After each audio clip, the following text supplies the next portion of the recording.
May 22, 1997. A 12-year-old girl steps into her London home, seeking safety.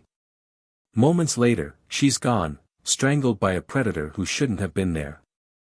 Andrzej Konowski, dubbed the Beast, was a serial rapist from Poland, freed to kill again. How did a fugitive with 27 victims slip into Britain? Why did it take 6 years to catch him? This is the story of Katarina Koneva, a bright refugee whose dreams were stolen, and a system that failed her. Could one missed clue have saved her life? Join us as we unravel a chilling tale of tragedy, betrayal, and a father's desperate chase for justice. Welcome to our channel, where we uncover true crime's darkest truths. Today, we dive into the 1997 murder of Katarina Koneva, a 12-year-old Macedonian refugee killed in her Hammersmith flat. Her killer, Andrzej Konowski, a Polish serial rapist, fled to Britain in 1996, evading justice for a decade of crimes.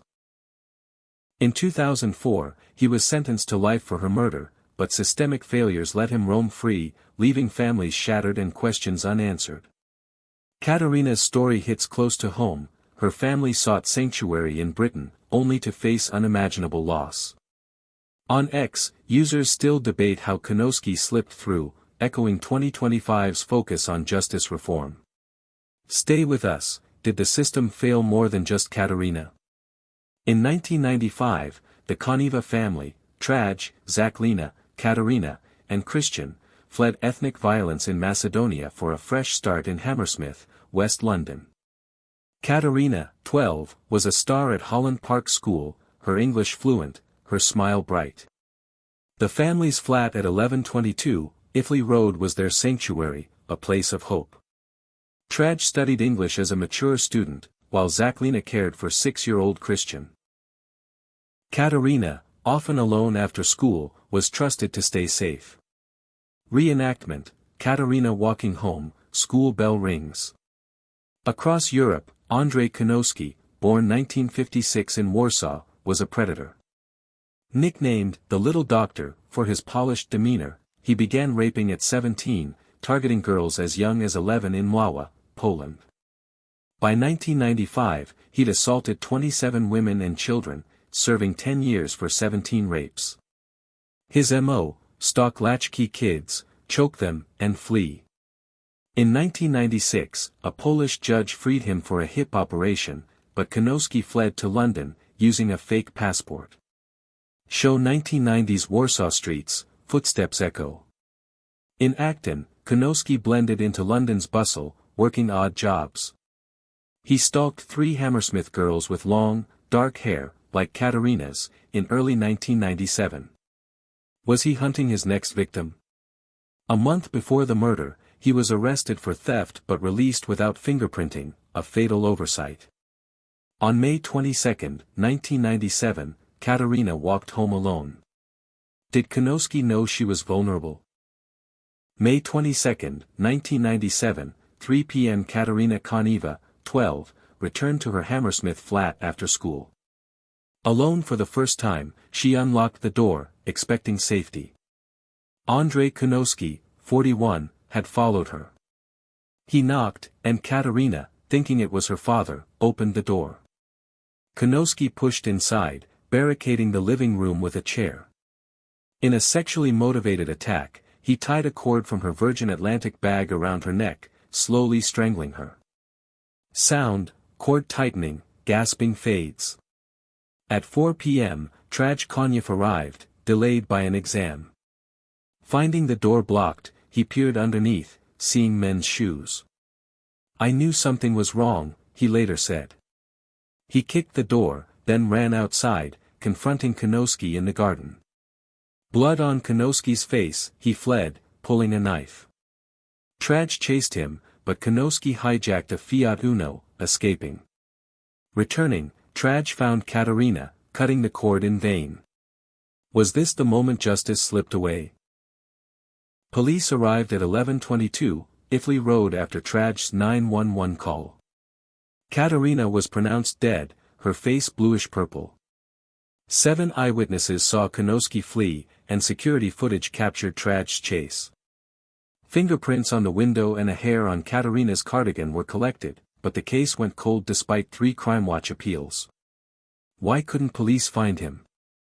Konowski, arrested for theft in June 1997, was released without fingerprinting or DNA testing, Scotland Yard's first blunder. Reenactment, Konowski in a cell, handcuffs clink. In 2002, Konowski raped a 21-year-old Korean student in Acton, luring her to his flat. Convicted in 2003, his DNA matched the hair from Katerina's cardigan and a 1995 Warsaw rape. Fingerprints confirmed his presence at the Koneva flat. On July 29, 2003, he was charged with murder. Did he kill others, like Millie Dowler? Criminologists say Konowski's case exposes systemic flaws. DNA evidence, matching Katerina's cardigan, solves 60% of cold cases, per studies, but requires cross-border sharing. Konowski's 27 Polish rapes went unchecked due to lax immigration controls. Interpol's database wasn't accessed in 1997. Psychologists note his choking obsession signals compulsive control, not reformable. Asylum policies failed, letting him enter as a tourist. In 2025, ex-users demand better victim protections, citing cases like Katerina's. Experts urge fingerprinting all immigrants and sharing DNA internationally, as 20% of unsolved UK cases involve foreign nationals, per police data. Konowski's release for a hip operation in Poland shows judicial negligence. Could tighter systems have saved Katerina? On March 31, 2004, Andrzej Konowski was convicted at the Old Bailey for Katerina's murder, sentenced to life without parole. Judge Peter Beaumont called Katerina a child of great promise, ensuring Konowski's permanent imprisonment. Traj and Zaklina Koneva wept, Zaklina hoping he'd burn in hell. Konowski died of heart failure in 2009 at Franklin Prison, taking secrets of other crimes, like the disappearances of Elizabeth Chow and Lola Shenkoya, to his grave. Katerina's legacy endures through her family's grief and a Hammersmith shrine. Was justice enough without answers? The murder of Katerina Koneva teaches profound lessons about justice and prevention. DNA on Katerina's cardigan was crucial, solving her case where 60% of cold cases rely on forensics, per studies. Yet, without Poland's DNA link, Konowski evaded capture. Families, like the Konevas, needed answers beyond evidence. Forensic advancements solve crimes, but justice demands cross-border data sharing to catch predators like Konowski. We must push for global DNA databases to prevent such failures, ensuring victims like Katerina aren't lost to systemic gaps. Lesson 2: Immigration systems must screen better ****. Konowski entered Britain in 1996 with a fake passport, unchecked by Interpol. His 27 Polish rapes went unnoticed due to lax screening. In 1997, 20% of UK unsolved crimes involved foreign nationals, per police data. Ex-users in 2025 demand stricter immigrant fingerprinting. We must reform asylum processes to flag criminals, protecting communities and honoring victims like Katerina from preventable tragedies. Lesson 3: Judicial leniency enables predators ***. A Polish judge's 1996 decision to free Konowski for a hip operation let him flee to London. His 30-year rape spree, including 17 convictions, showed no reform. Judicial oversight failed Katerina. We must enforce stricter bail policies for serial offenders, ensuring dangerous criminals face justice, not freedom, to safeguard future victims from monsters like the Beast. Lesson 4: Police blunders cost lives ***. Scotland Yard's failure to fingerprint Konowski during his 1997 theft arrest let him kill Katerina. His DNA, matched in 2003, could have been caught earlier. Police errors delayed justice for years. We must train law enforcement to prioritize forensic testing in all arrests, ensuring no predator slips through, honoring Katerina's memory with accountability. Lesson 5: Victims' families need support ***. The Konevas' divorce and Zaklina's daily grief show the lasting toll of Katerina's murder. Her shrine and gifts reflect unhealed pain. Victim support services, underfunded in 1997, remain critical.